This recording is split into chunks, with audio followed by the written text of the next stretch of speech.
Bismillahir Rahmanir Rahim. In the name of Allah, the Gracious, Ever Merciful. All the distinguished guests, Assalamu alaikum wa rahmatullahi wa barakatuh. Peace and blessing of Allah be upon you all. First of all, I would like to take this opportunity to thank all of our guests who have accepted our invitation and joined us here this evening. In the world today, particularly in Western and developed nations, there is a great deal of heated debate about immigration and its effect on societies. Much of the debate centers around Muslims. Certain governments and members of the public fear a clash of civilization and believe that Muslims are a threat to their society and cannot integrate into the Western world. Before responding to this contention, it is important to define what exactly is meant by civilization. In this regard, I present the definition given by the second head of the Ahmadiyya Muslim community, which I fully concur with. According to the definition, civilization is the material progress and development of a society. Factors that indicate the strength of a civilization include its economic progress, the level of technological innovation, the advancement of the means of travel and communication, and the intellectual progress of the society. Furthermore, the efforts of a nation to foster peace and stability, whether by virtue of the law enforcement and military proficiency or by other means of, is also a measure of its civilization. Separate and distinct from civilization is a nation's culture. Culture is a manifestation of the views of a people, their attitudes towards social issues and their practices, and instead of being based on material progress, culture is rooted in morality and the religious values and traditions of a nation. Thus, civilization is the material, technological, and intellectual development of a society, whereas its culture is based on the religious, moral, and philosophical makeup of that society.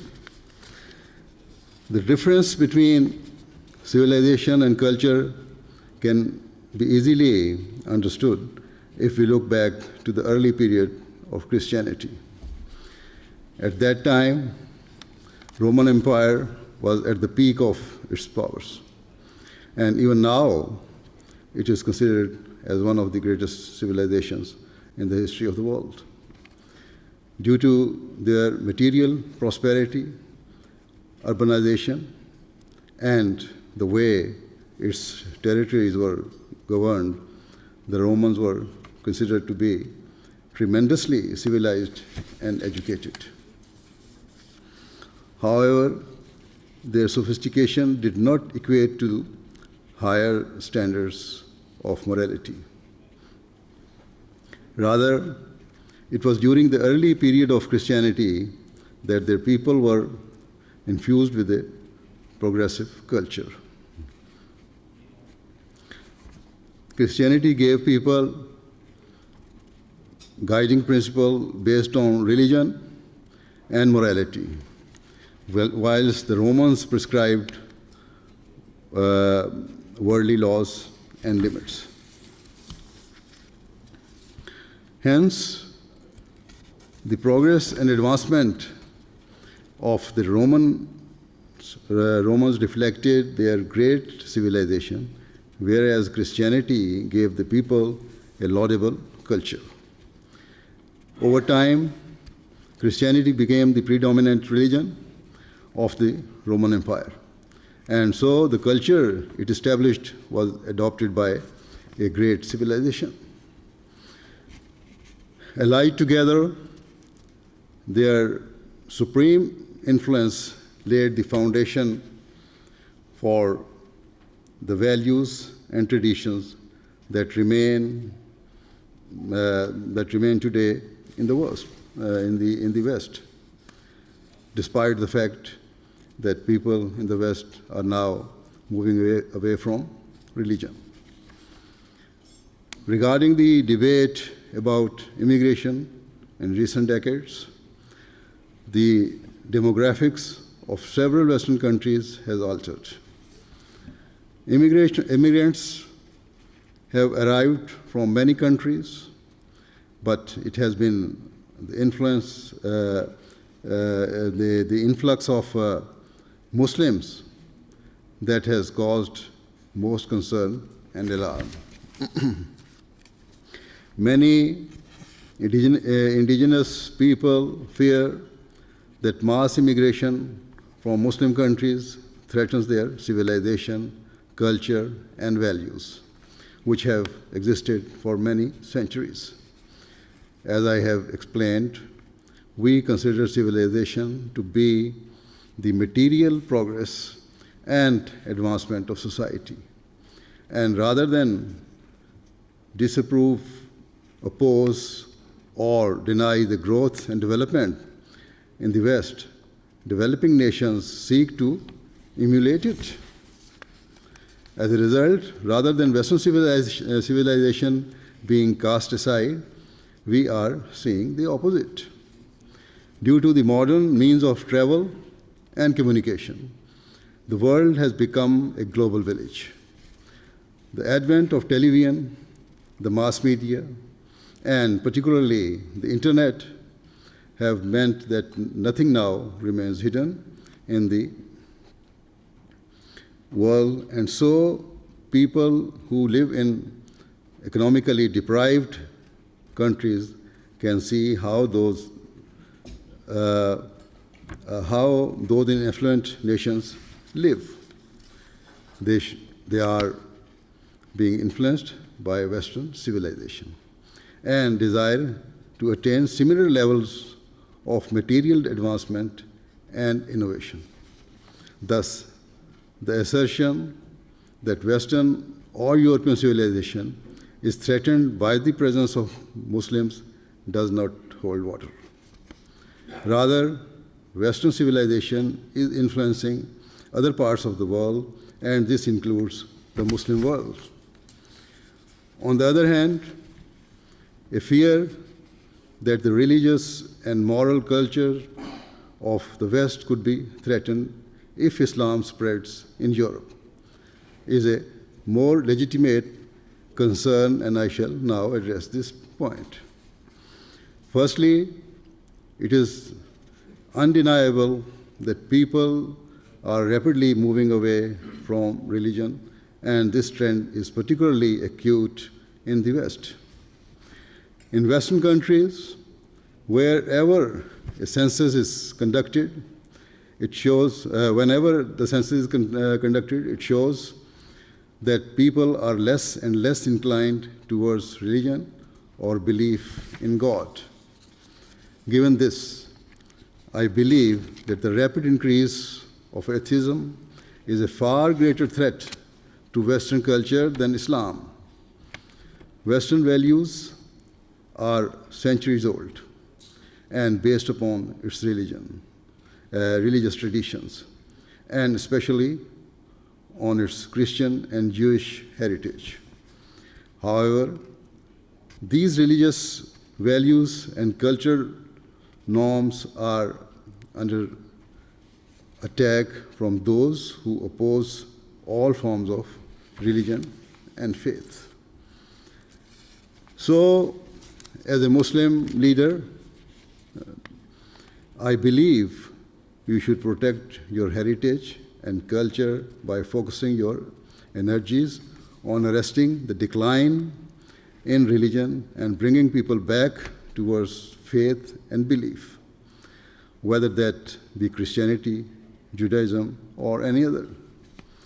It should not be that in the name of advancement, those values and moral standards that have been part of society for many centuries are suddenly abandoned. I also believe that the decline in religion in the West is the main reason people fear Islam, because they know that, broadly speaking, Muslims remain attached to their faith. In light of this, I wish to make it clear that despite what you hear or read in the media, there is no cause to fear Islam.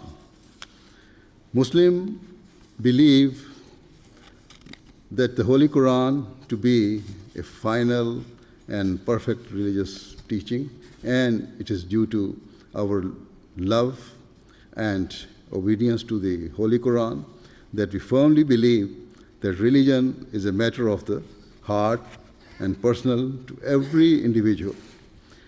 In chapter 2, verse 257, the Holy Quran has categorically stated that there should be no compulsion in matters of religions. Therefore, there is no need for non-Muslims to fear that Muslims will try to forcefully spread their beliefs or impose their views on this part of the world. The hateful ideology of the tiny minority of so-called Muslims who have adopted extremism bears no correlation with the teachings of the Holy Quran. Indeed, I have said many times that governments and relevant authorities should deal very firmly with extremists, be they Muslims or non-Muslims. In terms of the Ahmadiyya Muslim community, we believe that under no circumstances does Islam permit the use of force on any type of coercion in the spread of faith. Why then is there a need to fear Islam? Why do people think that their civilization or culture is at risk from Muslims? Now, after explaining the differences between civilization and culture from an Islamic perspective, I would like to present some of the core teachings of Islam.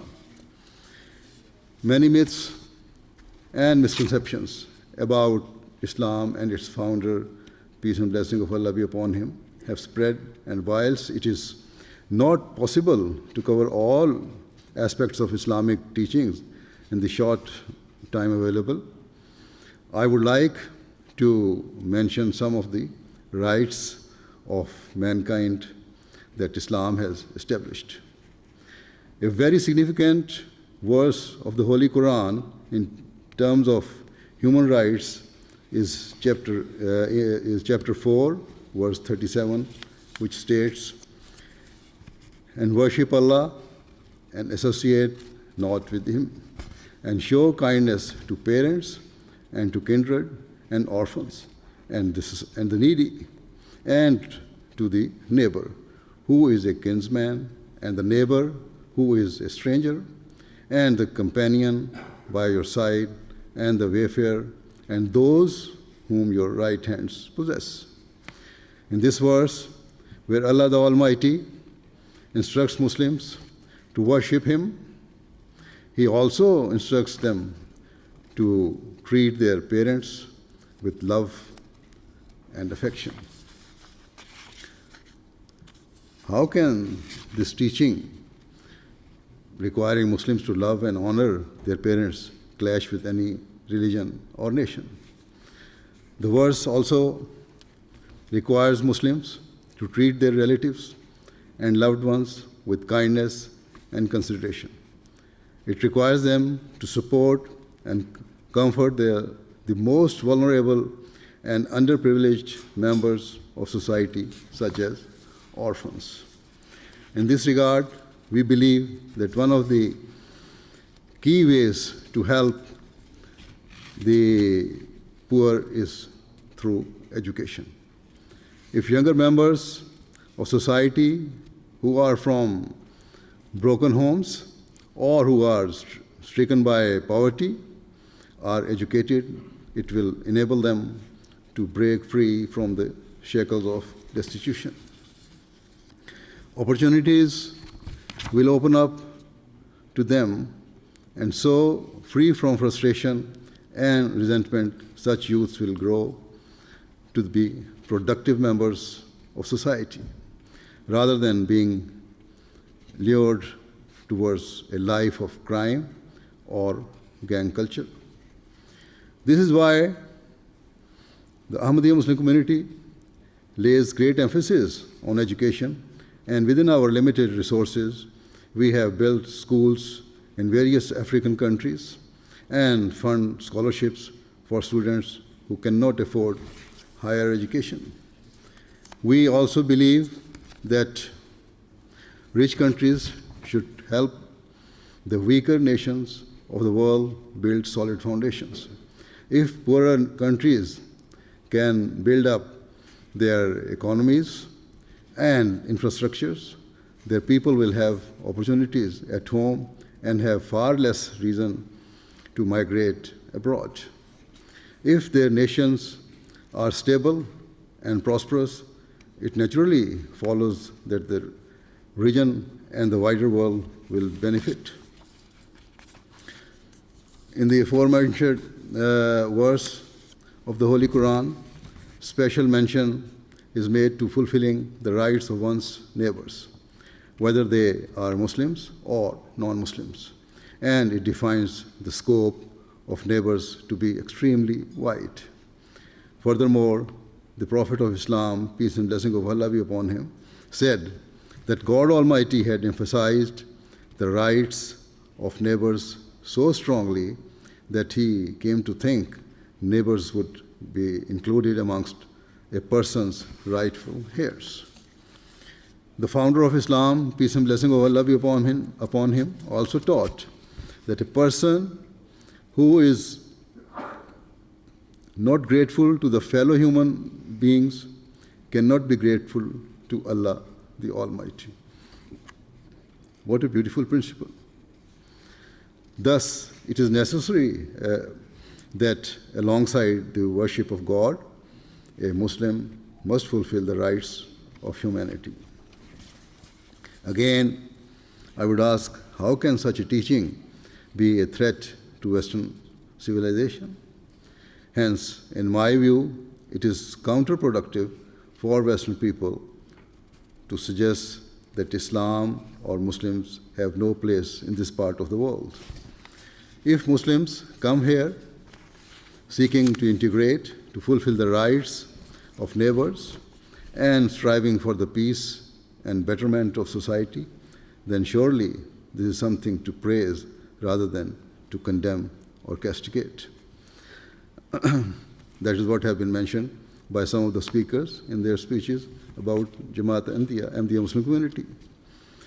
Moving on, some people argue or believe that Muslims are instructed to perform jihad, and so they fear they will come to the West and wage a violent war, seeking to enforce an Islamic civilization and culture and shatter the peace of society. This is based on a clear misunderstanding of what jihad is and why religious wars were fought in the early period of Islam.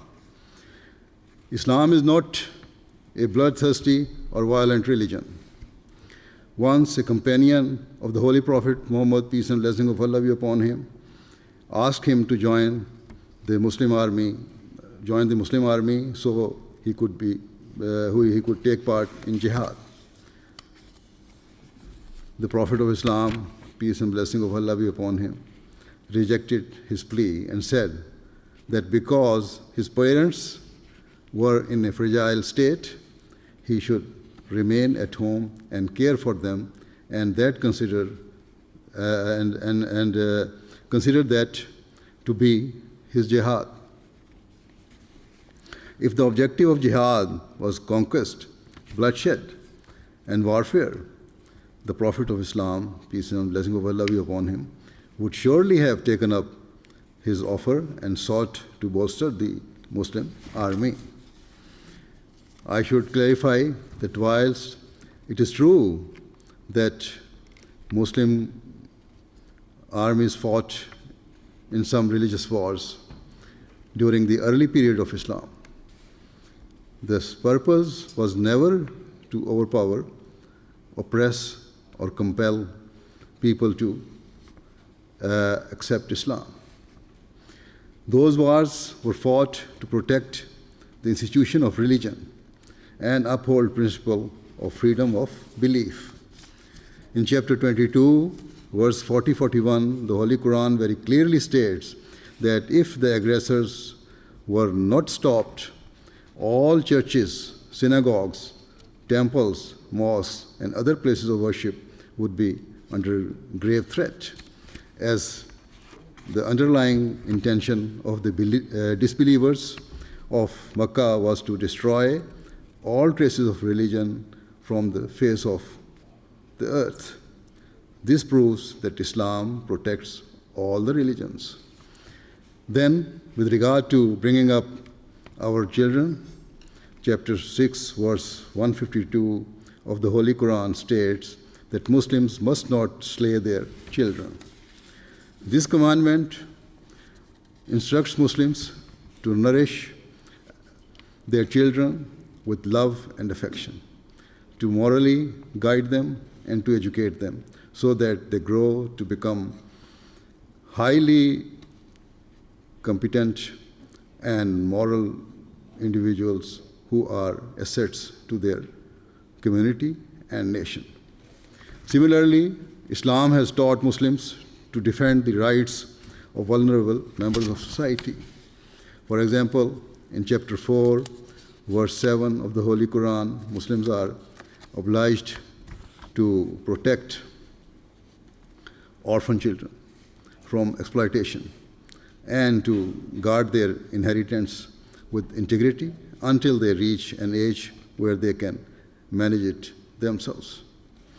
Furthermore, another very common allegation in the Western world is that Muslims do not respect women or their rights. First of all, it should be noted that Islam was the first religion to give women the right to inherit, the right to divorce, and various other rights. In addition, Islam emphasizes the vast importance of educating girls and giving them opportunities for personal growth and development. Moreover, in a famous saying of the Holy Prophet of Islam, peace and blessing of Allah be upon him, said that paradise lies under the feet of one's mother. These words illustrate the momentous role women play in society and their unique and distinguished status in society. Mothers are the people who have the power and influence to turn their nations into a heaven on earth, and who can unlock the doors to an eternal paradise for their children. Furthermore, in chapter 4, verse 20, the Holy Quran has stated that Muslim men must treat their wives lovingly and respectfully. In Western countries, not a day goes by without reports of the police or the courts being forced to intervene and deal with horrifying cases of domestic abuse. Various studies and reports, such as the 2018 report by the Office of National Statistics in the UK, prove that such crimes are not linked to any religion. And another recent report has shown that the same is true here in Germany. Thus, it is entirely unjust to brand Islam as a misogynistic religion. Islam also requires its followers to respect the religious sentiments and beliefs of other people. The Covenant of Medina was a true illustration of this teaching, where the Torah was recognized and respected as the law-bearing book of the Jews. Islam has even established the rights of a person's enemies and opponents, whereby chapter 2, verse 191 of the Holy Quran states that no injustice or transgression should be done against one's enemy even during a state of war. Regrettably, in today's world, which proudly boasts of being more civilized and advanced than any previous era, individuals and countries disregard the rights of their opponents as a matter of routine and perpetrate huge cruelties and waste no opportunity for revenge. In chapter 5, verse 9 of the Holy Quran, Allah the Almighty has proclaimed that the enmity of a nation or people should never incite a person to sacrifice the principles of justice and equity. Rather, Islam teaches that in all circumstances, no matter how challenging, you must remain firmly attached to the principles of justice and integrity and never be motivated by a desire for vengeance. As a result of this magnificent teaching, we see the unparalleled example of grace, compassion, and mercy exhibited by the Holy Prophet Muhammad, peace and blessing of Allah be upon him. At the time of the victory of Makkah, history proves that Muslims were killed, plundered, and tortured in Mecca. And ultimately, they were driven out of their homes and had to migrate. Yet, when he returned victoriously to Mecca and the entire city was under his command, his first pronouncement was that no revenge would be taken from those who had brutally persecuted the Muslims. He declared that in accordance with Islam's teachings, all those who had tormented the Muslims were to be instantly forgiven, and that nobody would be treated unjustly, regardless of whether they accepted Islam or not.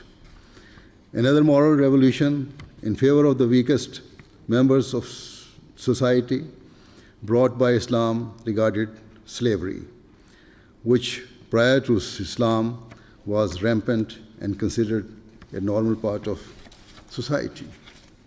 In chapter 24, verse 34, the Holy Quran states that if a slave seeks freedom, he should be released, and if certain fiscal dues are levied, they must be reasonable and payable in small, easily manageable installments, or be waived altogether.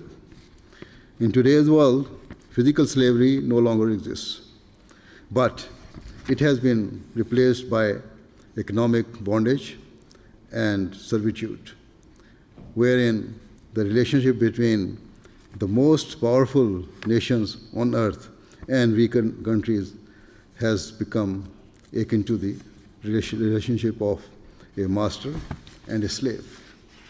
For example, loans disguised as aid packages are given by rich countries to weaker nations who have no option but to accept whatever strings are attached.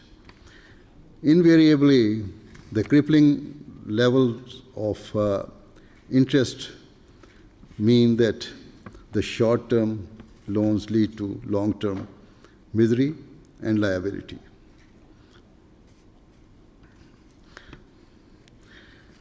The end result is that the defaulting country has no choice but to bend to the will of the dominant nation. Such slavery is utterly immoral. From the outset, Islam also established the rights of non-Muslims and conscript Muslims to show restraint for the sake of the peace and unity of society. For example, chapter 6, verse 109, the Holy Quran declares that Muslims should not even speak against the idols of non-religious people because it could provoke them to speak against Allah the Almighty. In the short time available, I have mentioned only a few points that illustrate the right of humanity that have been established by Islam. I hope what I have said will have reassured you that Islam is not a threat to Western civilization or its culture. If there are any Muslims who usurp the rights of non-Muslims, it is only because they reject Islam's teachings or are wholly ignorant of them. In conclusion, it is clear we are living in a world that is on tenterhook, and I fear the precarious situation we are facing could escalate at any time. People must realize that words can have far-reaching consequences, and so, rather than speaking of a clash of civilization or needlessly ratcheting up tensions between different communities, people should refrain from attacking the religious teachings of one another. Instead of seeking to place restrictions upon the expressions of faith, we should recognize that we are all part of one human race, more connected than ever before. We should embrace our diversity and focus on establishing unity so that long-term peace can develop in the world. However, currently we are seeing the opposite. Muslim and non-Muslim countries alike are putting their own interests ahead of the interests of the wider world and are crossing all limits of fairness and morality in pursuit of their goals. Reminiscent of the dark days of the past, opposing blocs and alliances are forming, and it seems as though the world is hell-bent on inviting its destruction. Today, there are a host of countries who have acquired nuclear bombs or other destructive weapons that have the potential to destroy civilization as we know it. Who is to say that these weapons will never be used or will not end up in the wrong hands? If nuclear weapons are ever used, it will not just be us who bear the consequences. Rather, our children and future generations will have to suffer for our sins. Generations of children will be born with intellectual and physical disabilities and have their hopes and dreams shattered through no fault of their own. Is that the parting legacy we wish to bequeath to those who follow us? Surely not. Thus, instead of fanning flames of hatred, whether based on religious or ethnic differences or for political objectives, We must recognize the warning signs and change our ways before it is too late. Let us all, irrespective of our differences, join together and work with a spirit of mutual respect, tolerance, and affection for the peace of the world and to promote freedom of belief. With these words, I would like to thank you once again for joining us this evening. Thank you very much.